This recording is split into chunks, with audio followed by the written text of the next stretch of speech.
ఇప్పుడు no cost cough syrup తో 60 రూపాయల విలువ గల ఇన్హేలర్ పూర్తిగా ఉచితం. దెబ్బకి దగ్గు జలుబు మాయం. తెలంగాణలో డీసీసీబీల పదవీ కాలం ముగియబోతోంది. స్పెషల్ ఆఫీసర్స్ తోనే నడిపిస్తారా, ఎన్నికలు పెడతారా? ఇప్పటికే స్థానిక సంస్థల ఎన్నికల టెన్షన్ లో ఉన్న నేతలు ఇప్పుడు ఈ ఎన్నికలు ఎదుర్కోవడానికి సిద్ధంగా ఉన్నారా? ఎన్నికలు ఎందుకులే అనుకుంటున్నారా? అదే జరిగితే ఏపీ ఫార్ములాను తెలంగాణలో అప్లై చేయడానికి ఆలోచిస్తున్నారా?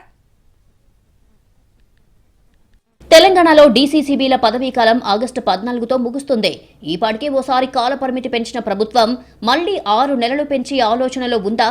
ఎన్నికలు నిర్వహించాలని డిసైడ్ అయ్యిందో లేదో క్లారిటీ రాలేదు. ఇప్పటికీ ప్రభుత్వ స్థానిక సంస్థల ఎన్నికలకు సిద్ధమవుతుండటంతో వీటిని కూడా ఎదుర్కోవాల్సి ఉంటుంది. ఇప్పుడు అంత ధైర్యం చేసే పరిస్థితిలో నాయకులు లేరని చర్చ జరుగుతోంది. ఎన్నికలంటే డబ్బుతో కూడుకున్నవి. ఎమ్మెల్యేలకు స్థానిక సంస్థల ఎన్నికలే ఒక భారం అనుకుంటుంటే వీటిని కూడా మోయాల్సి వస్తుందనే ఫీలింగ్ లో ఉన్నారు కొందరు. అందుకే ప్రత్యామ్నాయ ఏర్పాట్ల గురించి ఆలోచిస్తున్నట్టుగా తెలుస్తోంది. ఎన్నికలు నిర్వహించడం కంటే డైరెక్ట్ నియామకం చేస్తే ఎలా ఉంటుంది? మార్కెట్ కమిటీ, దేవాలయ కమిటీల మాదిరిగా వీటిని కూడా భర్తీ చేస్తే బాగుంటుంది అనే ఆలోచన జరుగుతున్నట్టుగా తెలుస్తుంది. ఇటీవల కొంతమంది ఎమ్మెల్యేలు ప్రభుత్వ పెద్దల దగ్గర ఇలాంటి ప్రతిపాదన పెట్టినట్టుగా సమాచారం. ఎన్నికలు నిర్వహించడం కంటే నామినేట్ చేస్తే బాగుంటుంది అనే అభిప్రాయంపై ఒకరిద్దరు మంత్రులు కూడా దీనిపై చర్చ చేశారట. అయితే ఇది ఆంధ్రప్రదేశ్లో అమలులో ఉంది. తెలంగాణలో కూడా దాన్ని అమలు చేస్తే బాగుంటుందేమో అనే చర్చ మొదలయ్యింది. ప్రస్తుతం తెలంగాణలో అమలు చేయాలంటే కేబినెట్ విధానపరమైన నిర్ణయం తీసుకోవాల్సి ఉంటుంది. ఆ తర్వాత అసెంబ్లీ చట్ట సవరణ జరగాలి. ఒకవేళ మళ్లీ ప్రస్తుతం ఉన్న పాలక మండళ్ల గడువు పొడిగించడం కంటే ఏదో ఒకటి చేయాలని ప్రభుత్వం భావిస్తే ఆర్డినెన్స్ తేవడమా అనే చర్చ కూడా నడుస్తోంది.